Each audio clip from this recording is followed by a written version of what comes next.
Good afternoon. My name is Austin Biddick, and I am here to give you a presentation on the Progressive Era. The topics we're going to be covering today are the early 1900 cities, immigration as a global process, the working women, the rise of Fordism, industrial freedom, the new immigrants on strike, state and local reform, Native American progressivism, the campaign for women's suffrage, the IWW and the AFL, and then I'm going to have the links to the pictures and the references down the line. All right, let's get into it. First thing I want to talk about is the early 1900 cities. Between 1880 and 1900, cities in the United States grew at a dramatic rate, owing most of their population growth to the expansion of industry. U.S. cities grew by about 15 million people in 2 decades before 1900. Many of those who helped account for the population growth of cities were immigrants arriving from around the world. But a steady stream of people from rural America also migrated to the cities during this period. Between 1880 and 1890, almost 40% of the townships in the United States lost population because of the migration. Industrial expansion and population growth radically changed the face of the nation's cities. Traffic jams, slums, air pollution, and sanitation and health problems became commonplace. Mass transit in the form of trolleys, cable cars, and subways were built, and skyscrapers began to dominate city skylines. New communities known as suburbs began to be built just beyond the city. Commuters who lived in the suburbs and traveled in and out of the city for work began to increase in numbers. Now, this is something that I really thought was actually cool, because you get to see how the form of America, what we know today, society as a whole, start to come together. It's the melting pot. It's everybody and everything coming from around the world. All different cultures began migrating to where there was work. Instead of there being a certain kind of subsection of a rural area way out in the boonies that just had their own culture. Everything was melding together. New cultures began to arise from this as well. The next subject I wanted to talk to you about was immigration as a global process. Now, in the late 1800s, people in many parts of the world decided to leave their homes and immigrate to the United States, fleeing crop failure, land and job shortages, rising taxes, and famine. Many came to the United States because it was perceived as the land of economic opportunity. Others came seeking personal freedom or relief from political and religious persecution. With hope for a brighter future, nearly 12 million immigrants arrived in the United States between 1870 and 1900. During the 1870s and 1880s, the vast majority of these people were from Germany, Ireland, and England, the principal source of immigration before the Civil War. That would change drastically in the next 3 decades. Immigrants entered the United States through several ports. Those from Europe generally came through the East Coast facilities, while those from Asia generally came through West Coast centers. More than 70% of all immigrants, however, entered through New York City, which came to be known as the Golden Door. Throughout the late 1800s, most immigrants arriving in New York entered at the Castle Garden Depot near the tip of Manhattan. 1892, the federal government opened a new immigration processing center on Ellis Island in New York Harbor.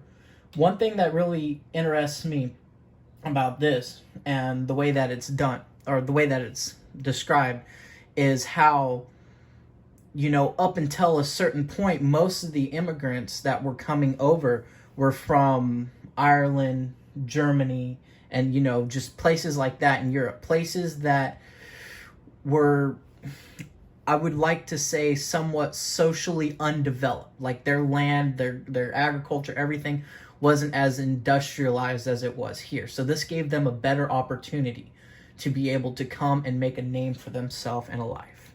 All right, so next topic I want to go over is the working women. So mass production was a term. Oh, sorry, I'm getting ahead of myself. The new visibility of women in the urban workplaces, in urban public places, at work as shoppers, and in places of entertainment like cinemas and dance halls indicated that traditional gender roles were changing dramatically. The women of the progressive era were tired of being held down by the roles laid out for them by the society that still held on to the old world values and ideas. As the Triangle Fire revealed, more and more women were working for wages. African American women still worked primarily as domestics or in southern cotton fields. Immigrant women were largely confined to low-paying factory employment, but for the native-born white women, the kinds of jobs available expanded exponentially. By 1920, around 25% of employed women were office workers or telephone operators, and only 15% worked in domestic services. The largest female job category of the 19th century. Female work was no longer confined to the young unmarried white women and adult African American women. It was more open to whatever women were willing to put themselves on the line to be able to work. See, at that time, women were still trying to get the foothold, political foothold, or any kind of foothold they could in what is honestly a man's world. And it was a shame that it was like that, because a lot of these women worked themselves to the bone and were underappreciated, undervalued, and underpaid. All right, so the next subject I want to get onto is the rise of Fordism.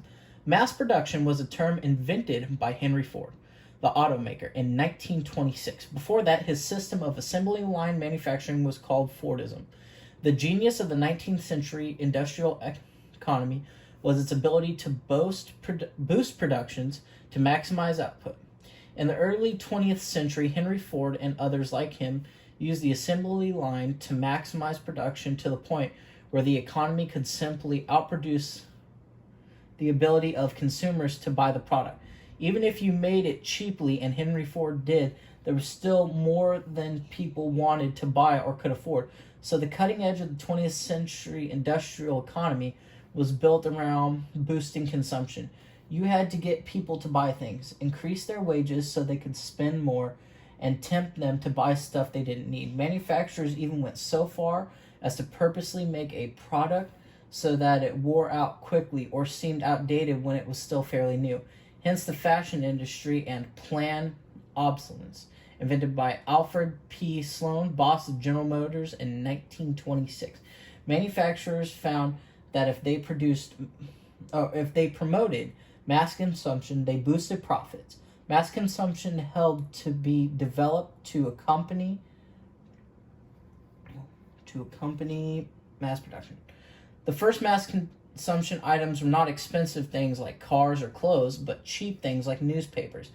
Mass newspaper readership developed across the industrial world in the later 19th century, and much of it based on cheap newsprints and mass literacy from the new school system which had been set up. The newspapers circa 1900 was filled with advertising and richly illustrated stories. Stores, especially department stores, marked themselves visually with store displays and lavish illustrated advertisements in the newspaper.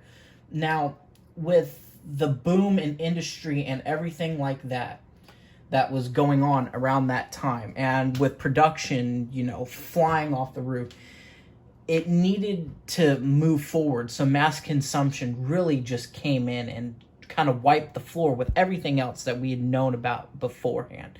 It was more of, hey, I want all this stuff. I want it all. I want you to have it all. I want you to have the newest and greatest things.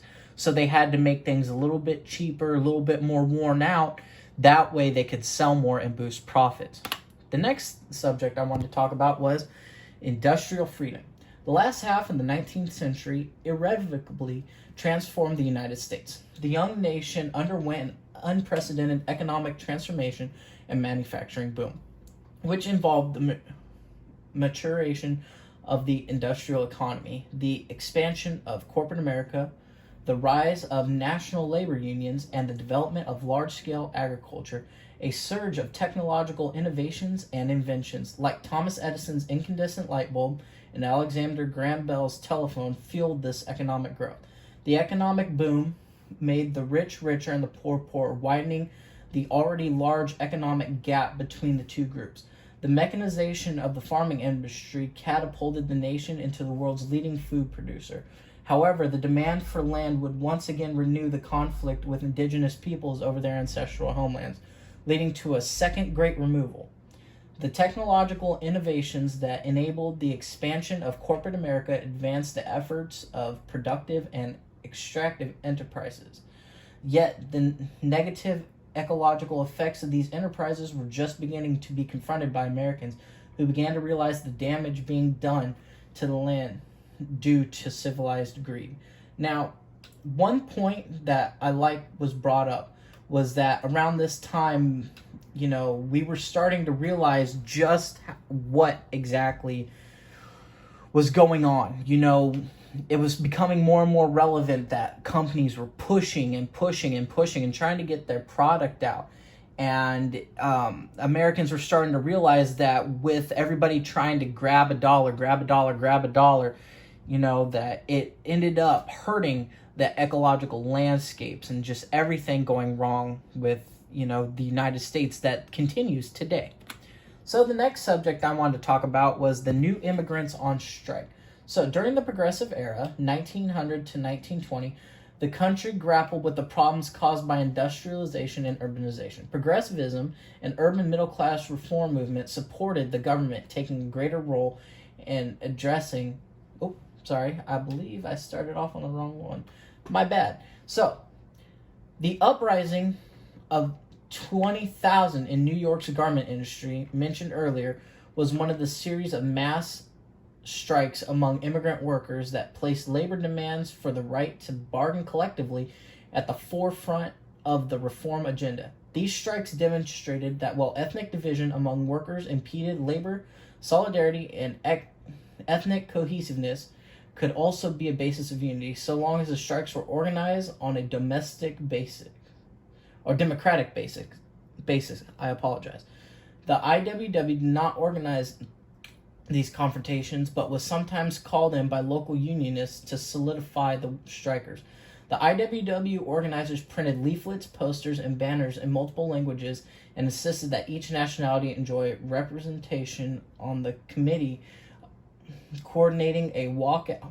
It drew on the sense of solidarity within immigrant communities to persuade local religious leaders, shopkeepers, and office holders to support the strikes. So, one thing that you will notice about a lot of this is during the early 1900s, it was mostly the immigrant workers that started to create what is known as the American dream, or what was known as the American dream, the new American dream. It wasn't about getting land anymore. It was more about getting a sense of community, survival, and then trying to proceed and make your way into this new world. This was a new world. We were experimenting with some stuff that had happened across the world, but not to the degree that we are right now. So, now, back on to what I had tried to start earlier. Again, I apologize about that. I know it's a little confusing, but during the Progressive Era, 1900 to 1920, the country grappled with the problems caused by the industrialization and urbanization. Progressivism, an urban middle-class reform movement, supported the government taking a greater role in addressing such issues as the control of big businesses and the welfare of the public. Many of its accomplishments were based on the efforts of earlier reform movements. The federal income tax and direct election of senators, for example, were part of the populist program, and prohibition grew from a pre-Civil War anti-alcohol reform tradition. Although the progressives formed their own political party in 1912, the movement had broad support among both Democrats and Republicans. Presidents Theodore Roosevelt and William Howard Taft, Republicans, and Woodrow Wilson, Democrat, all claimed the progressive mantle. The need for reform was highlighted by a group of journalists and writers known as the Muckrakers, who made America aware of the serious failings in society and built public support for change. Exposés such as Lincoln Steffen's The Shame of the Cities, 1904, an attack on municipal corruption, and Ida Tarbell's History of the Standard Oil Company, also published in 1904, which chronicled John D. Rockefeller's ruthless business practices, often first appeared in the new mass circulation magazines, such as McClure's and Cosmopolitan, and were later published as books. The Muckraker's impact could be powerful, as in the case of Upton Sinclair's The Jungle, which was released in 1906, a book whose vivid descriptions of working and sanitary conditions in Chicago's meatpacking plants led directly to the federal laws regulating the industry. Now, one thing I noticed about this was that, now it started, at this point in time, the voice of the people is beginning to get heard. It wasn't split like how today is. It's not political. It wasn't fully political. It was more of, I care for my fellow man, you don't. You're supposed to be taking care of us, why aren't you? And that's one thing that I really appreciate about this time period, is that all the working class men and women, no matter what, of race and color, banded together to be able to create these reforms. And that is one thing that I truly do admire, because it was all about, hey, we are human at this point. But there was still segregation. There was still that underlying racism that America has always alluded to, and which it honestly does disgust me. But we'll get into details about that another time. So the next thing I want to talk about is the Native American progressivism. The United States government thought it could make the Native Americans vanish. After the Indian Wars ended in the 1880s, the government gave allotments of land to individual Native Americans in order to turn them into farmers, and sent their children to boarding schools for indoctrination. Oh God, I can't say that. Into the English language, Christianity, and the ways of white people. Federal officials believed that these policies would assimilate Native Americans into white society within a generation or two. But even after decades of governmental efforts to obliterate Indian culture, Native Americans refused to vanish into the mainstream, and the tribal identities remained intact. This revisionist history reveals how Native Americans' sense of identity and peoplehood helped them resist and eventually defeat the U.S. government's attempts to assimilate them into white society during the Progressive Era, which is the 1890s to the 1920s. Tom Hold discusses how Native Americans, through effectively colonial subjects without political power, nonetheless maintained their group identity through their native languages, religious practices, works of art, and sense of homeland and sacred history. He also describes how Euro-Americans became increasingly fascinated by and supportive of Native American culture, spirituality, and environmental consciousness. In the face of such native resiliency and non-native advocacy, the government assimilation policy became irrelevant and inevitably collapsed. The great confusion in Indian affairs during the Progressive Era, Home concludes, ultimately paved the way for Native American tribes to be recognized as nations with certain sovereign rights. So basically, around that time, Native Americans were still fighting to keep themselves them. They were trying to preserve their cultural heritage. They refused to just go quietly into the night.